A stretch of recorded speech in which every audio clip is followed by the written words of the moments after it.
in the beginning, and this is a nugget for new realtors. In the beginning, always say, err on the side of caution. Hey, I'm new. I'm sorry, I'm new. So I might not know everything, but I'm trying to work through it.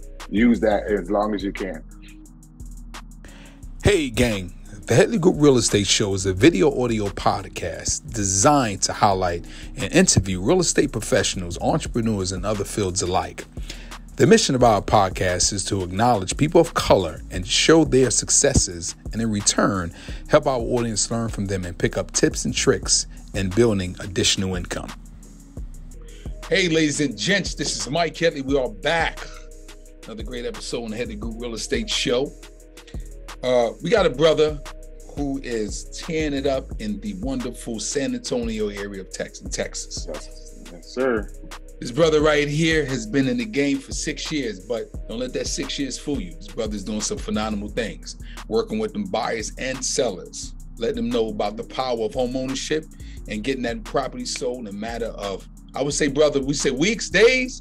We don't know. But we get them under contract in days. In days. So listen, Let's give a warm welcome to the team leader of his group, which is the KS Realty Group, Keller Williams Realty, Mr. Kito Smith. How you doing, brother? I'm doing well, thank you. Thank you for having me. I'm gracious, very gracious.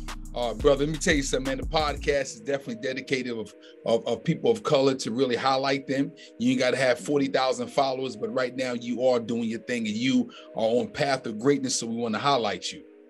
Thank you very much. I appreciate that, Mike. Kito, you said you are originally from where? I'm originally from the city of Jackson, Michigan. Okay. Born and raised, did 30 plus years there, and then transitioned down here to San Antonio. It was a shock, culture shock, but you take different things and the Lord works in mysterious ways. This is where He wanted me to be. And so I couldn't imagine life without being here now. So I'm so grateful. Well, actually, I go to a conference twice a year, probably definitely before COVID, but definitely one time a year in Dallas every year, right? And then Dallas, been Houston. Actually, never been to San Antonio. I heard wonderful, great things down there. Outside of what Charles Barkley talks about on Inside NBA. And that's a joke. It's more than just the Riverwalk and churros. Exactly, churros, exactly. So, Kito, real estate. 6 years ago, you got that bug. You said, so I want to try my foot into this thing. What was it? What was that motivation? Did you see something to get another agent to sell a house? You thought I could do that a little bit better. What inspired you to get that real estate license? Well, I used to always go to the barber shop, and I met OG was there, and he's from Detroit, so we really connected, and he will always tell me, Kito, you need to go get your license. He did new home sales. Go get your license. I'm like, all right, bro, I'm gonna get it. So finally, I just, sitting in my cubicle at work, I went to get it, and while I was doing that, I always heard, what's your why? What's your why? What's your why? And I just thought about it, and my why is, it has to be bigger than money, because if your why is not bigger than money, you're not going to be successful, right? Because there's only so much money you can make. I mean, you can always make money, but there's got to be something else that's going to drive you, right? So for me, it was my mom growing up in Michigan in the hood. She always wanted us to own our own home, and we were able to afford that. And my mom passed away when I was 14. So we never had the opportunity to own our own home. And so every family I put into a home, I truly feel like I'm fulfilling her blessing and her wishes into them. So now, brother, one thing about our show, like I said, we keep it real. You gotta let the people know what OG is. Some people may not know what that is. OG is definitely just somebody that's just been there, been around the block, grew up in the hood, put his time in, put his dues in. And he just, matriculated down here to the San Antonio area. And it seems like we all kind of find each other one way or another, being there from that glove state. So he just dropping wisdom in me. He passed on last year. I'm sorry about that. Yeah. And just, you just makes you realize tomorrow's never promised. So you got to keep it all every day. So. Very much so. What do you say, Kito? Because I got my spin on this here, but I want to hear it from somebody like yourself. Again, you're not new, and you're not too seasoned. You know, just right, you're right there in that balance of the 6-year mark. Right. People in real estate school, people are not in real estate school, probably about to ready to get their license, and they see the reality TV shows. They see the $1 million listing shows, and they say to themselves, man, I get my license, I'm going to get that kind of listing, right? Right. What do you say to a newbie getting to the business who thinks that, okay, I'll go to, well, let me say this last part. I go to a company, and the company is just going to give me all these great leads, everything going to be set up, and I'm going to make $1 million in a few months. What's your take on it? I tell them to pause, breathe, take a step back. But the truth of the matter is this, is that we here at the KS Realty Group, we actually always get new agents. We don't go out and get seasoned agents because, you know, you can't teach an old dog new tricks, right? So I get the ones that's green straight out of school and things like that. So I can help build them up and grow them and set the expectations, right? You have to really set the expectations of what you're going to get. And I let them know, you know, 85 to 90% fail rate in this business. You know, not everybody gonna make it. So don't come in with the expectations of doing this and that, but at the same time, have expectations of doing this and that. You know, you only can speak things into existence. So don't speak negativity, but at the same time, have your mindset that I have to put in work, because it's not just gonna fall out of the sky. You know, and I do help my team out. I do hand out leads and things like that. But by all means, it's not $1 million leads, you know. So you just got to really set expectations for people and let them know that you got to put your dues in. You got to pay your way, dig your own path, and forge your reality of what you're going to be, and help guide them through. You know. Do you feel as though that there has to be a hunger there? To want to go, let's elaborate on that a little bit. Yeah, it has to be a hunger there. You know, if you don't work, you don't eat. You know, and people feel like you know watching those shows and things like that, it comes out of nowhere. I just read Ryan Serhan's book last week. I finished it up, and he paid his dues. Yeah, he got lucky and got on $1 million list, and he went to a casting call and all of that. But the dues he paid. In the grocery store, your credit card get declined, you don't got nothing to eat, people looking at you, you know, he paid his dues. So you really got to do your research and look at the history of those people that's on those $1 million shows and how much work they really put into it, you know, and understand that, yeah, there's some people that just, you know, God just taps them, you know, I'm going to bless you. It just happens that way.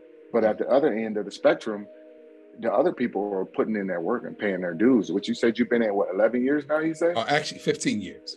15 years? I mean, you paid your dues. You've been digging through the mud for this time. Yeah. Nothing but mud. Yeah. Nothing but mud. You got to get it out the mud. And that's right. Yeah, for sure. Yeah. So what do you say to a broker that says, I went to real estate school, I read a couple of books, and I feel as though that I don't need no really much training. Let me go out here and conquer the world. How much does education and training play a role in being that superstar great agent? Well, education is the key to everything, right? And I'm not saying go to college, right? And I'm not saying go to tech school. I'm not saying any of that. What I'm saying is that you have to, whatever your craft is that you're working into, you have to feed your mind of things of that craft. So you have to educate yourself. You have to read books. You have to listen to podcasts. You have to listen to, you know, different things on YouTube, whatever it may have you that's going to feed your soul, feed your mind, feed that hunger, right? Because you don't know everything. You got 15 years in and different things change every day. I learned something new with 6 years in. I learned something new every day. Listening to podcasts, listening to growth management things, and reading books and stuff like that. Because at the end of the day, you're not better than nobody else. You know, you don't know. I don't know, especially if you're new. How you gonna know? You know, how you gonna know what you need to do when this situation come about? So, yeah. Let me transition a little bit, and thank you for elaborating on that, because again, everything that I that I kind of harbor on, and I emphasize. You just really knocked it out the park with it. But I really, a lot of times you need one to hear it from other people. Yeah, because they think, okay, well, there got to be some truth there. Mm-hmm. Hey guys, thank you for watching our show. We're gonna interrupt you real quickly.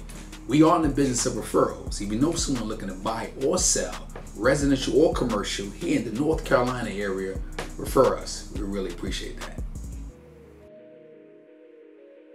2020, the world was not expecting it, but this COVID thing came out of nowhere, right? Right. And a lot of people in the business took a hit. What did that do to the KS Realty group? Actually, we grew. We grew. I stayed visible on social media. We read the book Shift, Gary Keller's Shift. Obviously, the market was going to shift. So you stayed in it. You double down. When stocks are down, that's when you double down, right? So the chips are on the ground. What you're going to do? Turn around and walk away, or you're going to dig in. Mm-hmm. So we dug in. We stayed diligent to our craft. I made sure my face was shown. I was doing showing still. I was going out to different communities still. I was doing everything I got to do. Everything I did to build my base up in the beginning, I doubled down on that. And the crazy thing is, once everybody realized, like, oh, real estate agents are essential workers, if you will, business started booming again. Business started booming and everything was going, but we already had ourselves made and ready to go. So we didn't have to gear back up once things started moving. We were already geared up. I like that. So you was already geared up. So let's dive into the Kness Realty Group without giving out too many good secrets, because some things we won't keep in house. But what does that makeup look like in terms of, some people may say we have the team lead, who's just the listing agent, everybody else is buyer's agent, transact coordinator. What exactly is that makeup like? Well, as you said, you had your stint in Keller Williams, and so they met their motto: team lead, rainmaker, listing agent, assistant or director of operations, buyer's agents, right? The way I do it is this: I'm not going to stop you from going out and grabbing that listing.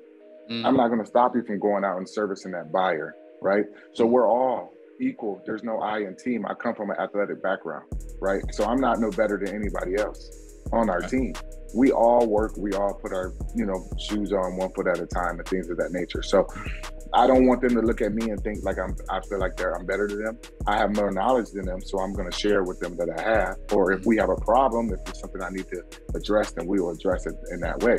They understand who the head is, but at the same time, I expect them to go out and perform. So I always tell them this: I went out on my own and forged relationships in San Antonio, not knowing anybody here, not knowing who was what. I just started forging these relationships with your personality, with your perseverance. You get into doors, right? So now I'm in this doorway and I'm bringing my team with me. They know who Kito Smith is. They know who the KS Realty Group is. So if I'm standing in this doorway and you're standing on my shoulders, you're higher than me.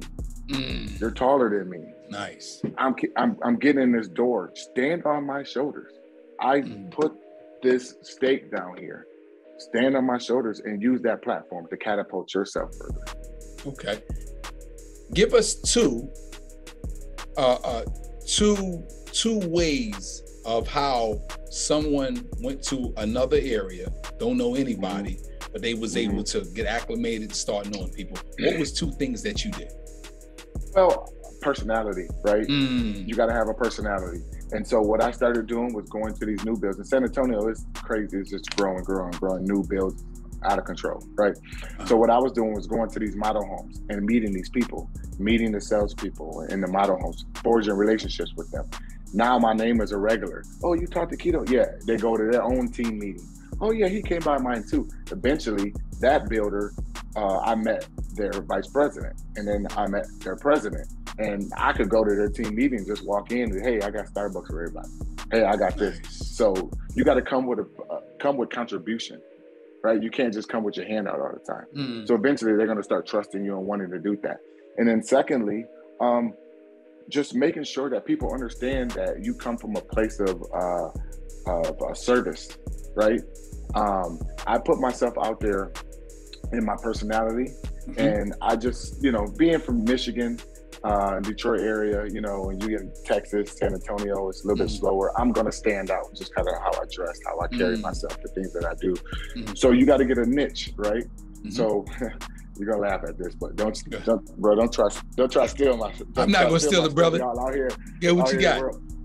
But I don't know. I haven't checked in the last couple of months, but I was the only Black realtor on Instagram with the hashtag The Chocolate Realtor. I like that, brother. I like that. Because you have to have something unique to you to stand out. Take it for what it's worth, but if you don't stand out, you're going to be standing in. I don't want to be like everybody else in the crowd yelling, pick me. They're going to be like, oh, I know that Kito guy. Let me call him. So 80% of my business is referral based now because of that. Brother, you said so many great things there that I got to unpack. They said the reaches is in the niches, right? And you said, I'm going to carve this piece out that I see that there's a hole and I need to fill it, right? From the personalities, Starbucks to how you hashtag on social media, what gave you that, okay, wow, this guy's different. That part there, I just can't emphasize that I really, really like, because I did that for myself as well, right? Particularly with the whole podcast thing. First thing I said to myself, how do we make ourselves unique? We need to start this podcast, right? And as a result, it has been good to us, right? And we remain consistent. Consistency is the key, though. That's the key, brother. Let me tell you something. It does get tough, right? But then you look at anything. It's a great book called Atomic Habits. I don't know if you had a chance to read that. Atomic Habits, yeah. It's a great one. Or Compound Effect by Darren Hardy. I'm reading that right now. Oh, it's great. It's awesome. I just like the fact that you say, well, how did John Doe, Jane Doe get to where they was at? They was disciplined enough to remain consistent, little by little, right? And I applaud you for doing that, stay on track. Thank you. Thank you. Now, brother, we talked about them highlights, right? We really talked about the great things. Now, we all know in this wonderful world of real estate, there's been times we wanted to say, we ain't close this house. Man, I need to fire this buyer or seller, boy, they getting on my nerve, or this agent is, micromanage me. So, give us two stories of, you ain't got to say no names. Give us two stories where you had an agent. So this way the viewers can understand if they have that agent on the other side who's micromanaging, right? Who wants to do your role and their role. Right. How do you deal with that? And if you ever had to fire a buyer or a seller? Okay. So I'm going to do one a little bit different, but I'm going to come back to where you were. Okay. I had a contract that was $560,000 with a builder. Okay. During the pandemic, they've been building their home for a while. I sold their current home.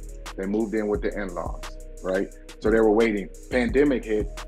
Instead of taking 6 months, ended up taking like 12 months to build their home, right?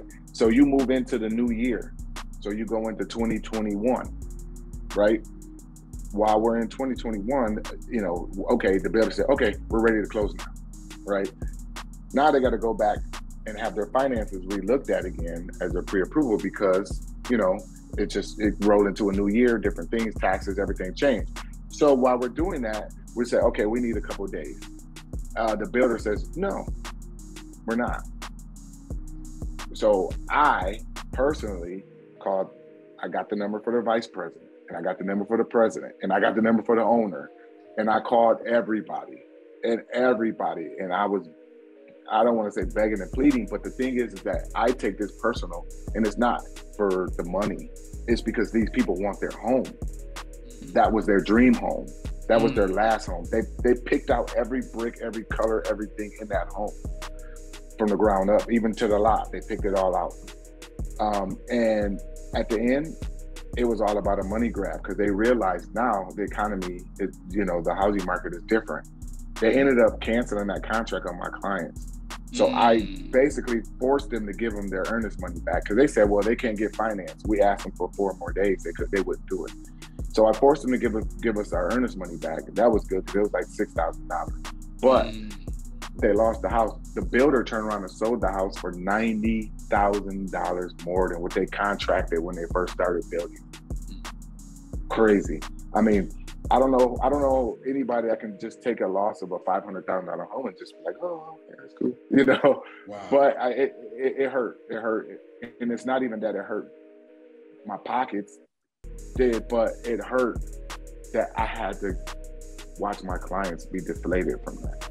You know, because in my business, anything you see is service first, and the money will follow. That's right. You take care of people, money gonna come. That's it. In another instance, just dealing with another realtor.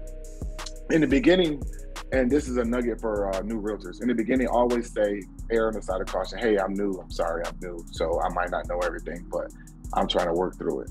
Use that as long as you can. But one of the biggest things I don't like with is when I'm listing a home, I'm using my preferred title company. I have a relationship with said title company. And everything is set in a way because we have these relationships with our people.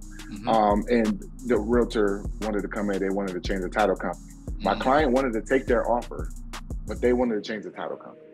And I, you know, now you're like, oh, I'm not about to bow down to them, right? But at the same time, you have to service your client as well because the offer was the best offer. So you have to make a strategic decision. And, you know, we just went ahead and changed title companies because it's not in the interest of you, it's in the interest of the buyer. You know what I'm saying? So, you know, you have to bite the bullet sometimes and take that loss. But next time I see that person's name come through, you know, you know what I'm saying? Yeah, I know. The few questions with that. And again, you know, I want you to be authentic, which I think you have. Was there ego with that? The fact that when they didn't take, you wanted them to go with your title company, it was ego. Okay, got you. Oh, for sure, man. Got you. You show me a realtor without ego, and I'm gonna show you an unsuccessful realtor. We all have egos one way or another, right? And so my ego was on the line. You know, but you know, sometimes you just gotta, you know, take a step back to take a step forward. You're gonna lose $3,000 1% title commitment over a $12,000 check. Quick commercial break. If you're interested in a career in real estate or you're a seasoned vet, you might want to change. New environment. You don't like the atmosphere you're in. The Headley Group Realty could be there to assist you with your career. What do we offer? Great culture, great environment, leads, and an awesome commission structure. Let us be there to support your business. One thing, you got to be in the state of North Carolina. Let's get back to the show. Exactly. It's a great book out called, and I'm giving all these plugs. I ain't getting nothing for it. Yeah. But it's a great book called, I know, well, not for you in terms of these publishers, but a great book called Ego is the Enemy, which I'm reading right now. And it really talked about pretty much the whole gist of the book is everything what you just now said. Put that to the side because you can crash and burn by having this ego. And again, we all been guilty. I know I have, right? It's like, how dare them tell me I can't? But then you think about it, is it about you or is it really about the clients and the deal? It's about the client. Yeah, about the client. They must got me. You know exactly, brother. I know. The question is with that client who didn't get the new construction, did they not move forward with you later on a new build, or they stuck with you? So here's the thing, ego aside. Ego aside. So we continued looking, and they didn't find anything that they wanted for themselves. So what we ended up doing was, I took them out to this community where they were just like, you know, we comfortable over at in-laws. We just gonna stay there until we get what we want. So they stayed there. And we bought them another parcel of land, bigger land, and they were going to do a custom build this time. Nice. Because one was a build from a builder in a community, right? A volume builder, and then versus now you're going to go to a custom builder. So they wanted to do a custom build. And then they just put a pause on it, and I haven't really, I've been reaching out to them and stuff like that. You can tell when there's some animosity and they feel like it's, your fault and things of that nature. And I take that, but I still communicate with them. I still reach out just because I'm going to, they can use another realtor and that's fine.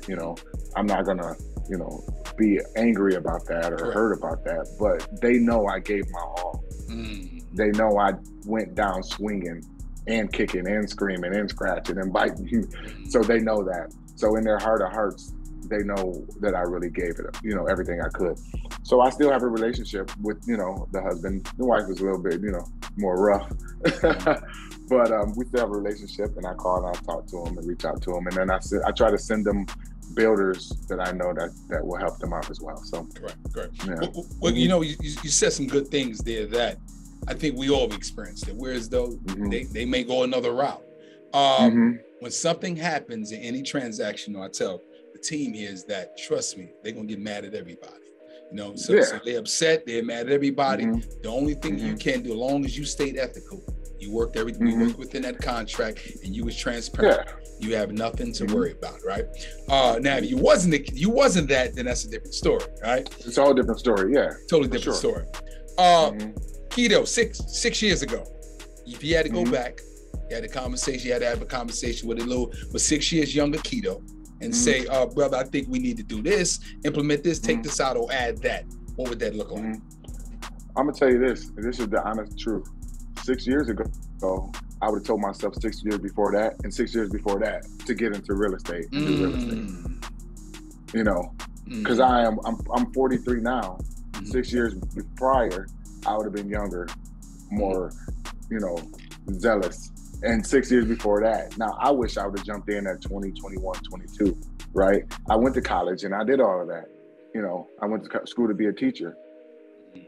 For what? Well, I pray for you for that.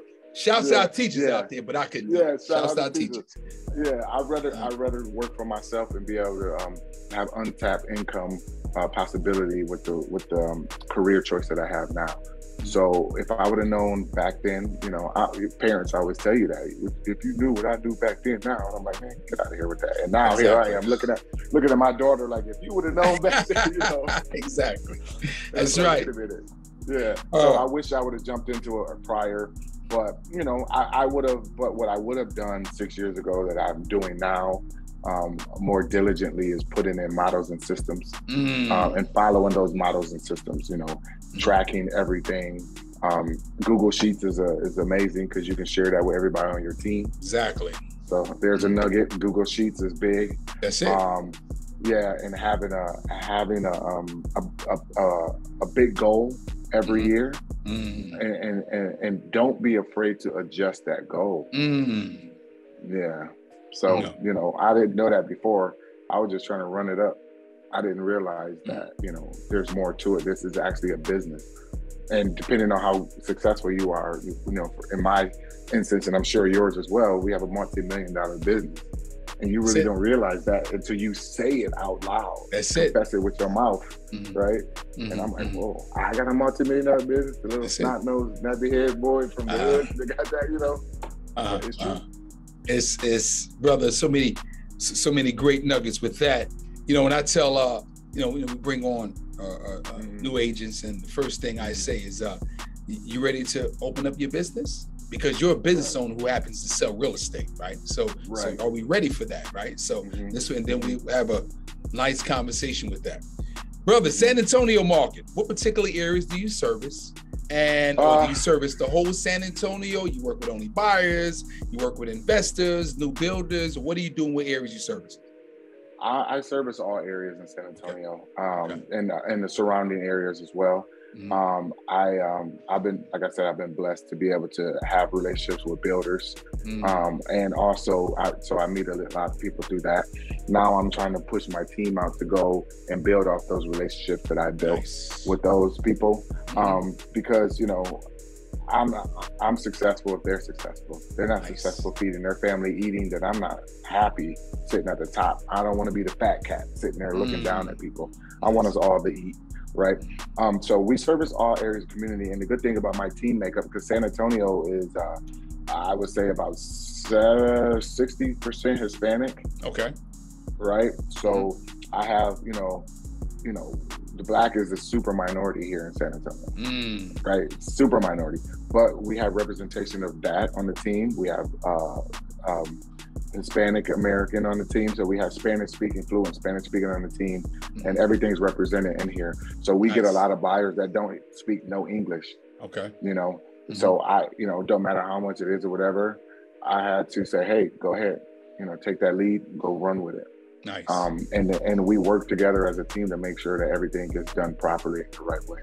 So it's a big thing is having all areas covered, because Spanish is soon it's going to be the number one spoken language in the United States. So you got to have somebody on your team that's fluent. Very much so, brother. Kito, you gave us a lot of good insights, brother. You really enlightened the audience, and you really gave me some jewels as well. Right. We asked every guest, Kito, 2 golden nuggets. You did give us a lot. Yeah. Book, scripture, quote, anything that inspires you to make you want to keep doing what you're doing. Give us 2. I'm going to tell you this. I wake up in the morning. I used to, when I was a young realtor and I was hungry, I used to do things. I'm going to give a plug out just like you, right? Okay. I used to TGIM, Eric Thomas, Thank God It's Monday. I used to watch that every week, and it used to really inspire me. So now I just follow him on Instagram, and I really watch the things he do to get myself. Sometimes you feel down. Sometimes you don't feel like you want to do it or things like that. And I'm like, oh, you yelling at me? But he touches your heart, touches your spirit, and it makes you want to do it, to go out and get it. So that's a big one for me. It just motivates me and keeps me wanting to go forward and push forward. And then another nugget is staying true to who you are, honestly. Whatever you feel like you're good at, expand on it and be that person and double down. And as they would say, be 10 toes down on who you are, That's it. Because you can't be nobody else. Use your past to bolster your future. I like that. Yeah. They ain't gonna give us a tape. We're gonna make us tape. That's ET. I met that brother. Yeah. I met that brother. Really inspires me, man. I like everything what he's doing in terms of he's real authentic and it's just some good stuff. It's crazy because he's from Michigan too, so he's from Michigan. That's right. He said some stuff that we say back at home, and I'm just like, I'm like, let's go. Let's go. We were waiting on. Yeah. Listen, we want to thank Mr. Kito Smith with Kness Realty, partner with Keller Williams Realty. He's in the San Antonio area. We want to support that brother. And brother, we now you are an alumni of the show, so we're gonna call you back in soon, right? Whenever you need me. Listen, brother, we're here, and thank you for being on the show. And we want to thank all our viewers for tuning in. And we'll see you all next time on the Headley Group Real Estate Show. Hey, gang! I hope you really enjoyed that show. Our guests provide us some great tips and insight, and please support them on all social media platforms. And while I'm saying that, support us on all social media platforms, and don't forget, watch the entire video on YouTube. We'll see you next time.